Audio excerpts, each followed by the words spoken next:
Hello everyone, welcome to our channel goal achievers.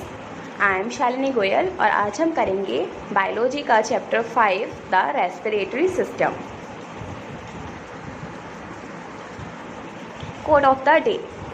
If you are not willing to learn, no one can help you. If you are determined to learn, no one can stop you. अगर आप कोई चीज़ सीखने की इच्छा नहीं रखते हैं तो फिर कोई भी आपकी मदद नहीं कर सकता। लेकिन अगर आप कुछ सीखना चाहते हैं, दृढ़ता है आपके अंदर, तो कोई भी आपको रोक नहीं सकता। इसीलिए कुछ अच्छा सीखने की हमेशा चाह रखिए, तो कोई भी आपको नहीं रोकेगा, हमेशा आप आगे बढ़ेंगे। चलिए अब चैप्टर स्टार्ट करते हैं। रेस्पिरेशन। डाइजेस्टिव सिस्टम चैप्टर में आपने पढ़ा है कि ब्लड के द्वारा डाइजेस्टेड फूड मॉलिक्यूल्स कैरीड होते हैं बॉडी के सभी सेल्स में। सेल्स में ग्लूकोज मॉलिक्यूल्स ऑक्सीजन के साथ कंबाइन होकर रिएक्शन करते हैं।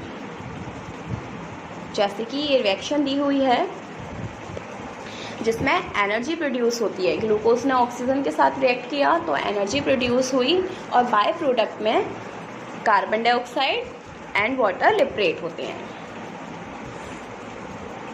This part of respiratory process which takes place inside the cells. Inside the cell में जो respiratory process होता है उसको internal respiration या cellular respiration कहते हैं।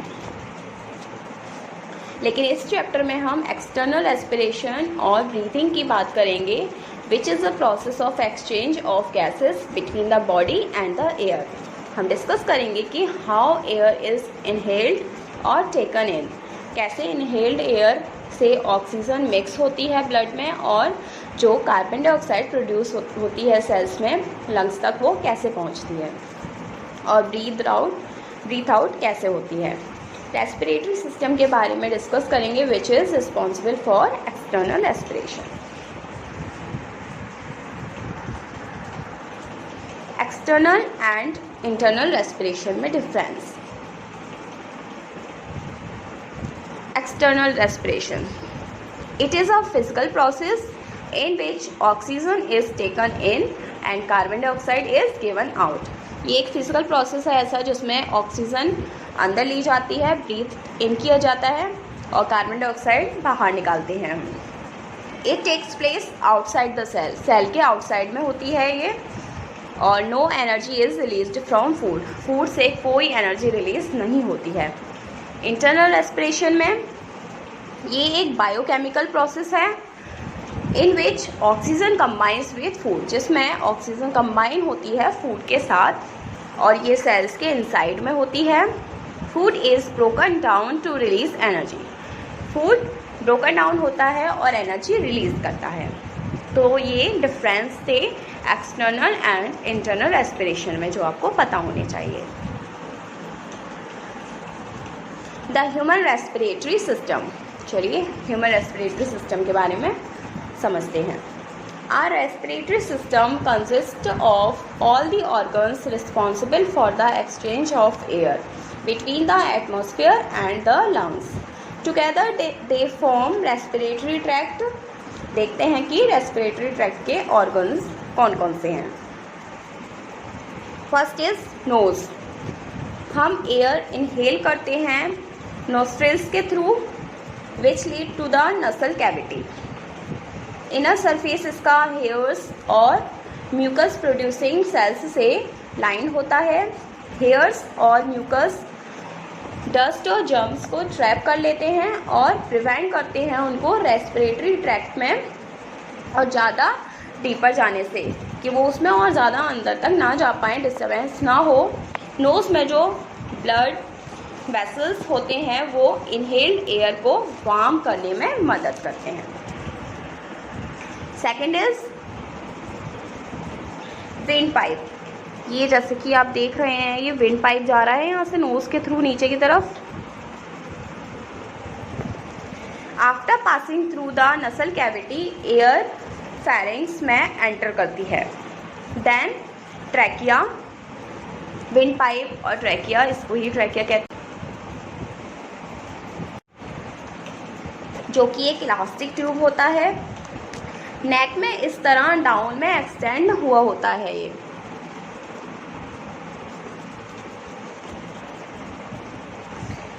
And partly into the chest cavity.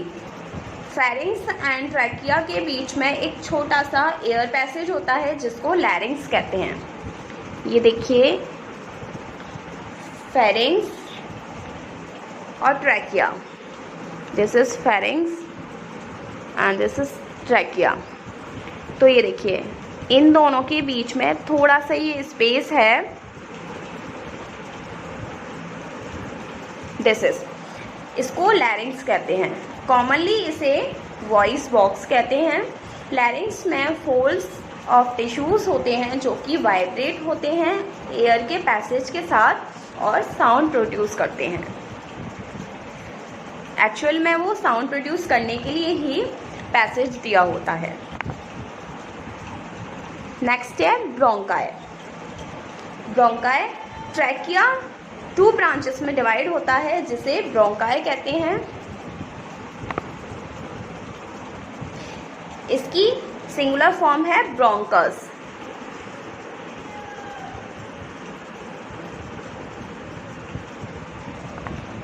Each bronchus leads to a lung, जहां ये डिवाइड होता है और रीडिवाइड भी होता है और फाइनली फाइन एयर पैसेज ये फॉर्म करता है जिसे ब्रोंक्यूल्स कहते हैं। नेक्स्ट है lungs. The lungs are organs in the chest cavity जो कि हमारी बॉडी को अलाउ करते हैं एयर से ऑक्सीजन लेने के लिए। कार्बन डाइऑक्साइड को हमारी बॉडी से रिमूव करने में भी ये हेल्प करते हैं। The lungs lie on either side of the breast bone and fill the inside of the chest cavity. Left lung slightly smaller होता है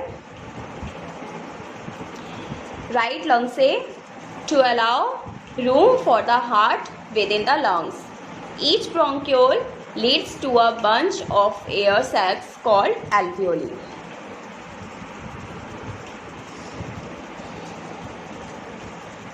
जिसकी सिंगुलर फॉर्म है alveolus.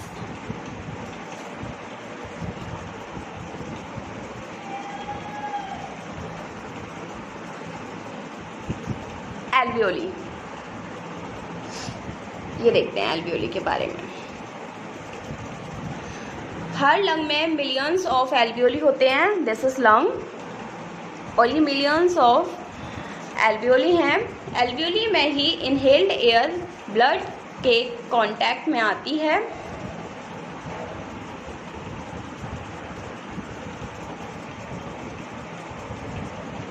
Each alveolus is surrounded by a fine mesh of thin-walled capillaries. Alveoli में oxygen easily pass हो जाती है capillaries walls के through और कंबाइन हो जाती है हीमोग्लोबिन के साथ। हीमोग्लोबिन एक प्रोटीन होता है जिसमें आयरन कंटेन होता है। ऑक्सीजन के साथ ये ऑक्सी हीमोग्लोबिन फॉर्म करता है। The oxygen-rich blood flows to the heart, from where it is pumped to all the cells of the body.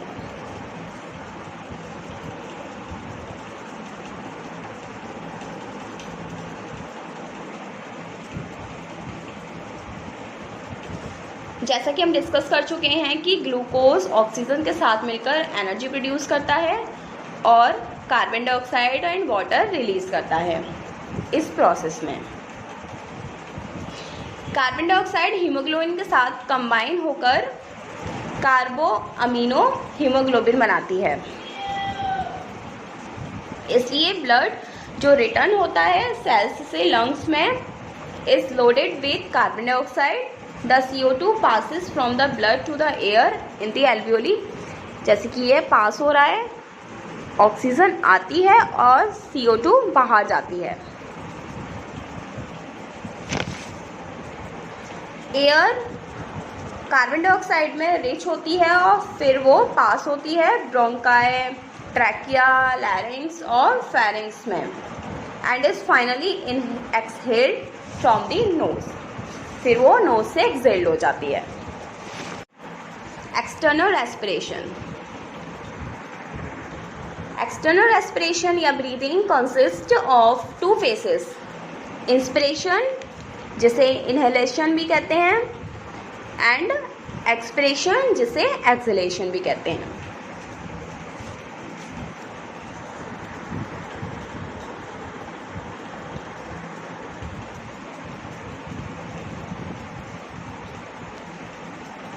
Air is drawn through the nose or the mouth into the chest cavity during inspiration.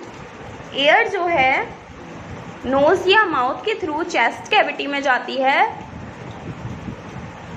Inspiration के process में और pushed out होती है chest cavity से during expiration.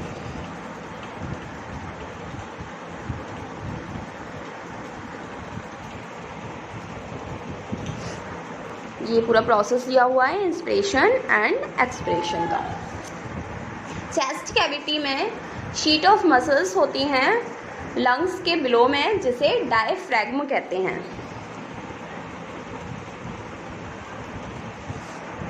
ये एक partition का काम करता है चेस्ट की कैविटीज और एब्डोमेन के बीच। डायफ्रैग्म और चेस्ट मसल्स कॉन्ट्रैक्ट में आ जाते हैं जब हम ब्रीथ इन करते हैं। As a result diaphragm moves downward and the rib cage moves upward and outwards, increasing the volume of the chest cavity.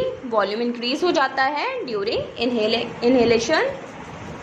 This makes air rush in through the respiratory tract and fill the alveoli. Diaphragm और chest muscles relax करते हैं when we breathe out, जिससे डायफ्रैग्म upwards में move करता है। इसमें क्या होता है, अपवर्ड में मूव करता है जबकि उसमें डाउनवर्ड में मूव करता था। And the ribs to move back to their normal position, और रिब्स इसमें नॉर्मल पोजीशन में आ जाते हैं। This reduces the volume of the chest cavity, जिसकी वजह से चेस्ट कैविटी का वॉल्यूम भी कम हो जाता है, रिड्यूस हो जाता है and pushes the air out of the alveoli and through the wind pipe.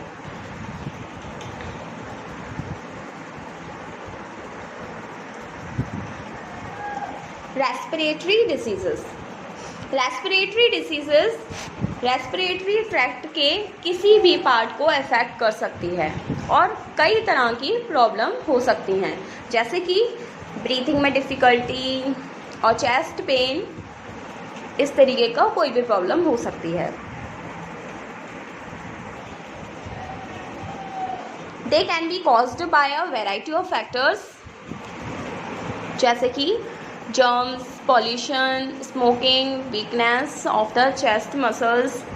Some respiratory diseases caused by germs are common cold, bronchitis, tuberculosis, pneumonia. These diseases spread through contact. Contact के through spread होती हैं ये। For example, जब कोई patient कफ करता है, speak या sneeze करता है, तो उसकी बॉडी से जर्म्स एयर में स्प्रेड हो जाते हैं और हेल्दी पर्सन की बॉडी में एंटर कर सकते हैं। Who inhales the air carrying the germs.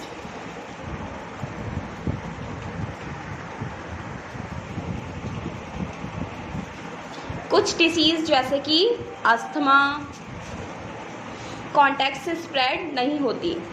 It usually caused by a reaction to substances such as pollen, feathers, mold, perfumes, dust या स्मोक। और लंग कैंसर भी कॉन्टैक्ट से स्प्रेड नहीं होता।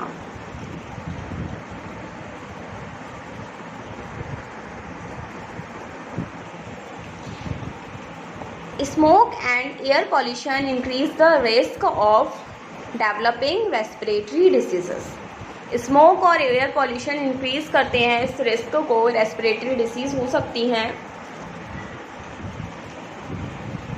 जैसे कि miners, factory workers, construction workers, traffic policeman. These people are at an increased risk of developing respiratory diseases. Hospital staff can also develop respiratory diseases when they come in contact with patients suffering from respiratory diseases caused by germs.